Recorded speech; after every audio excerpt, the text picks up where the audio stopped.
공급의 전 과정을 끝까지 책임지고 실행해 나가겠습니다. 국민의 주거 걱정과 불안을 주거 안정과 희망으로 반드시 바꾸어 나가겠습니다.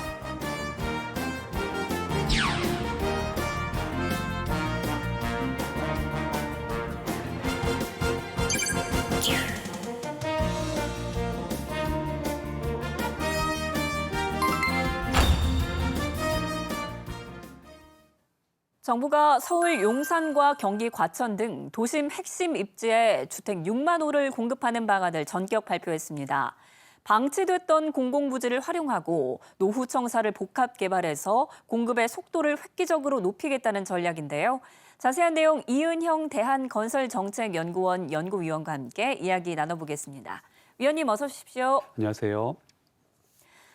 정부의 도심 주택 공급 확대 방안에 대한 브리핑이 진행됐죠. 주요 내용 먼저 듣고 이야기 나누겠습니다.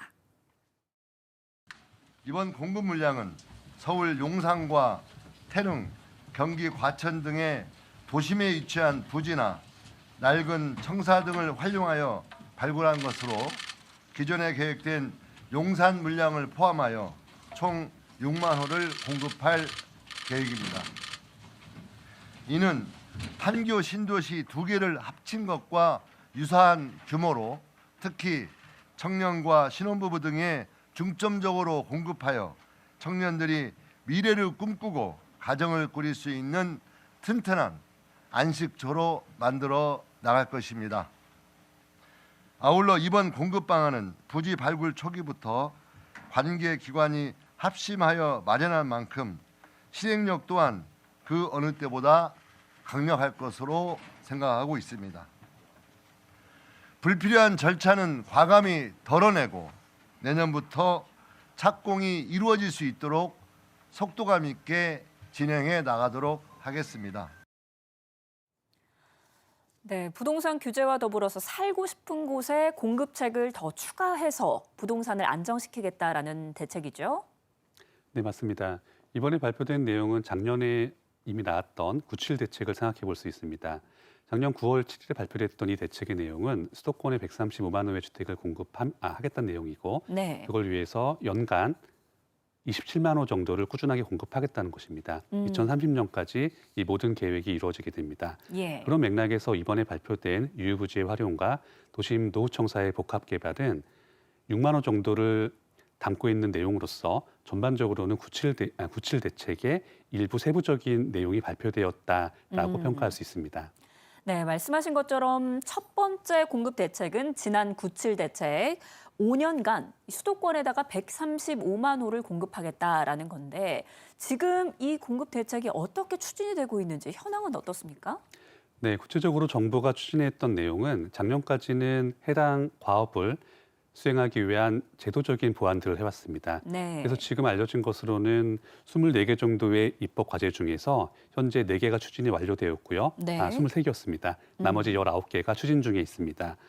그리고 이것을 더 구체화하기 위한 방법으로 도심 내에 주택을 공급하는 내용들이 연이어 발표되고 있는데 네. 사실 얼마 전까지만 하더라도 정부에서 이러한 주택 공급 계획을 발표할 것이라는 언질이 몇 번 있었습니다. 때문에 사실 세간에서는 좀 더 커다란, 좀 막대하거나 뭐 좀 규모가 있는 내용을 기대하고 있었는데 막상 발표된 것은 유휴부지와 공공청사의 복합개발 정도에 그쳤습니다. 때문에 일각에서는 기대에는 미치지 못했다라는 평가가 나오고 있지만 사실 이번 한 건으로 모든 것을 처리하는 것이 아니라 전체적인 97 대책이라는 틀 안에서 뭐 이번 달도 그렇고 다음 달도 그렇고 후속적인 조치가 계속 나올 것이기 때문에 하나의 사안을 가지고 전체적인 평가를 내리기에는 적절치 않습니다. 네, 관건은 얼마나 살고 싶어하는 지역에다가 어떤 방식으로 지을 것이냐 이 부분일 것 같은데, 그러니까 정말 내가 살고 싶어하는 현실적으로 이제 서울이라든지 도심 쪽이 되겠죠. 내가 살고 싶어하는 형태로 그리고 얼마나 공급되느냐 이 부분이 관건일 것 같습니다. 얼마나 공급됩니까? 네, 이번에 발표된 내용에 따르면 약 6만 호 정도의 주택을 공급하는 것으로 되어 있습니다. 예. 지역을 보게 되면 사실 지역만 보더라도 일반인 분들이 많이 선호하는 곳들이 들어가 있습니다. 예. 예를 들면 서울의 용산이나 과천도 있고요. 그리고 전부터 많이 나오던 곳들이지만 노원구의 태릉시시 같은 것들도 있고 수도권에서는 광명이나 이런 지역들도 함께 들어가 있습니다. 네. 그래서 개별 사업지들을 보게 되면 몇백 세대 정도를 가지고 있는 작은 곳들도 있지만 한 사업지에서 약 1만 세대 정도를 공급하는 큰 지역도 있기 때문에 이런 부분들을 모두 합치게 되면 적지 않은 공급 효과가 예상되고 있습니다. 하나씩 구체적으로 예를 들어보면 서울은 용산 국제업무지구와 태릉시티 그리고 캠프킴 이전지 같은 26개 지역에 3만 2천 호 정도를 그리고 경기도는 과천 경마장과 수원 우편집중국 등 18곳의 사업지를 대상으로 2만 8천 호 정도를 공급하는 계획입니다. 네. 그리고 가까운 지역인 인천에서는 남인천 우체국 자리 같은 곳에 약 1,000호 정도의 공급 계획이 예정되어 있습니다. 현실적으로 사람들이 많이 바라는 것은 직장 가까운 서울에 살고 싶다 이 부분이죠. 그래서 유휴부지라든지 공공부지를 최대한 많이 활용을 한 것 같은데 관심을 끄는 건 우선 서울 용산구 일원입니다. 구체적으로 어떻게 개발이 되는 건가요? 네, 본래 서울 용산구 그러니까 흔히 말하는 코레일 부지가 가장 메인입니다. 네. 자, 이 지역에 대해서는 기존의 서울시에서 국제업무지구를 만드는 계획안이 진행되고 있었습니다. 그 계획안에 따르면 약 6,000호에서 8,000호 정도의 주택이 입주 예정이고요. 예. 그리고 여기에 포함되는 국제학교 같은 지원시설도 함께 계획이 됩니다. 그런데 이번에 발표된 정부 발표에 따르면 해당 지역을 포함해서 용산 등지에 약 1만 호 정도의 주택을 공급하는 계획으로 주택 분량이 좀 더 확대가 됐습니다. 네. 이 때문에 일부 지자체들과 의견 주율이 좀 더 필요하다고 지적이 되고 있지만 현재로서는 두 가지 방향성이 상충하는 것은 어쩔 수가 없습니다. 예를 들어서 서울시 같은 경우에는 국제업무지구를 목표로 하고 있는데 국제업무지구라고 하는 것은 단순히 한두 개의 건물을 짓는 것이 아니라 전반적인 계획 하에 많은 큰 건물들과 주거, 기타 지원시설까지 함께 포함하는 계획입니다. 예. 당연히 이것은 시간이 오래 걸릴 수밖에 없습니다. 반면에 정부에서 먼저 추진해야 되는 내용은 사람들이 원하는 지역에 주택을 가능한 많이 공급하는 것입니다. 네. 좀 더 단기적인 계획입니다. 하지만 서울 내에서의 가용할 수 있는 토지는 한정되어 있기 때문에 예. 각 토지를 둘러싸고 활용도에 있어서는 일부 이견이 발생할 수밖에 없습니다. 그리고 이런 부분들은 향후에 좀 더 시간이 지나면서 각 이해관계자들 간의 의견 조율을 거쳐서 확정될 내용이라고 할 수 있습니다. 네, 서울이나 또 서울 인접한 수도권 내의 공급도 중요할 것 같은데 이 부분은 어떤 쪽이 거론이 되고 있는 건가요? 네, 지금 가장 이목을 끌고 있는 곳은 과천입니다. 예. 그러니까 과천의 경마장이라고 저희가 표현을 하지만 명칭은 이미 오래전부터 경마공원이나 레츠런파크라고 바뀌어 있는 곳입니다. 그러니까 경마 사업이 이루어지는 장소죠. 예. 현재 그 지역 일대를 대상으로 해서 약 1만 호 정도의 주택 공급 계획이 발표되었습니다. 용산이나 서울 노원구 같은 곳들은 종전에도 언급이 된 곳들이기 때문에 사실 새로운 내용은 아닙니다. 그 사업을 착수하고 완공하는 시기가 조금 조율된 정도라고 볼 수 있습니다. 그런데 과천 같은 경우에는 전혀 새로운 내용이 나왔기 때문에 네. 이 부분에 대해서 기대하는 의견이 적지 않은 상황이고 또 동시에 해당 지자체나 해당 공기업들 입장에서는 일부 반론도 나오는 상황입니다. 네, 과천도 또 수요가 높은 지역이기 때문에 많은 분들이 관심을 가질 것 같고요. 그런데 여기서 좀 궁금해집니다. 사실 이런 공급 대책들이 예전에 문재인 정부 때도 그렇고 윤석열 정부 때도 공급 대책들이 많이 나왔는데 사실 이 토지를 갖고 있는 토지 소유자들이라든지 아니면은 거주민들의 반대로 무산된 경우가 많았습니다. 이번에는 좀 다를까요? 네, 사실 도심 내의 유휴부지를 활용하겠다는 방법은 지난 2020년에 발표된 8.4 대책에서도 이번 발표 내용과 많은 부분이 비슷하게 겹칩니다. 예. 이런 부분을 감안하게 되면 이미 여러 해 전에 발표되었던 내용들도 사업 착수가 이루어지지 못했는데 이번에 발표한다고 해서 좀 다를 것이 있느냐라는 의견이 나오는 것도 자연스럽습니다. 그 때문에 이번 계획안에서는 종전보다 좀 더 용적률을 높이는 식으로 같은 네. 사업지에 주택 공급 물량을 더 늘리는 것이 포함되어 있고요. 그리고 사업지에 따라서는 사업성 등을 좀 더 넘어설 수 있도록 예.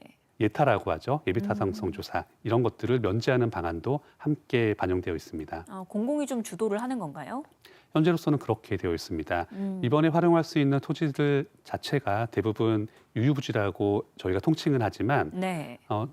국가나 뭐 지자체 또는 공기업 등이 소유한 부지가 대부분입니다. 예. 그 때문에 이번에 발표된 내용들은 어디까지나 공공개발이라고 불러도 무리가 없는 상황이고요. 그 때문에 그 공급되는 물량 중에 상당 부분이 공공임대로 계획되어 있습니다. 네, 공공이 주도해서 짓는다. 유휴부지도 최대한 활용한다라는 건데 도심 내 노후 청사를 복합 개발하는 방안도 포함이 되어 있습니다. 구체적으로 어디가 거론되고 있나요?